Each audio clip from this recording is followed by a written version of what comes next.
Puno ka ba ng negatibong kaisipan patungkol sa iyong kinabukasan? Naway ngayong araw, matulungan kitang wakasan ang iyong negatibong kaisipan na magdadala sa iyo sa katagumpayan. Magandang hapon sa inyong lahat. Ako, si Bea Salvador mula sa ABM 12 Narangay at akin nang sisimulan ang aking talumpati na pinamagatang ang karera ng buhay. Ang tagumpay ng tao ay nagsisimula sa sarili. Ang pagkatalo ay nagiging pagkatalo lamang kapag ika'y sumuko, sapagkat ang dahilan ng pagkabigo ay ang pagsuko. Huwag kang susuko sa iyong pangarap upang matamo ang rurok ng tagumpay. Tiisin ang mga pagsubok kahit mahirap.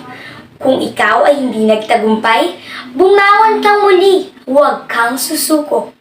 Kahit paulit-ulit ang kabiguan, paulit-ulit mo din itong solusyonan sapagkat ito'y pagsubok lamang at hindi dapat sukuan. Hindi mo matatamo ang tagumpay nang wala kang sinasakripisyo. Kailangan nating pagsumikapan upang makasabay sa agos ng buhay. At sa bawat pagbangon, ika'y patuloy na tumatag at humarap sa panibagong pagsubok.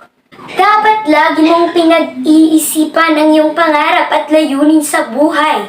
Piliting abutin ang mga bituin nang walang pag-aalinlangan. Ang anino ng iyong kahapon ay patuloy na nakagapos sa iyong pangkasalukuyang buhay. Ngunit ang ibig sabihin nito, ika'y mag-umpisa muli at gawin ang nararapat. Hindi natin kailangan maging perpekto. Kailangan matutong tumayo sa pagkabigo.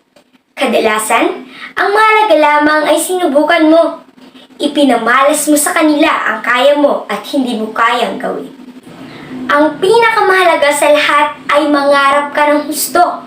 Huwag na huwag kang susuko upang mapagtagumpayan. Huwag mawawala ang focus mo sa iyong layunin at pangarap. Mabuhay ng hindi sumusuko. Itakda ang layunin sa pang-araw-araw na pamumuhay. Huwag mong ikulong ang sarili sa iisang layunin lamang. Isa puso at gawin ang lahat ng bagay ng may pagpupursigi.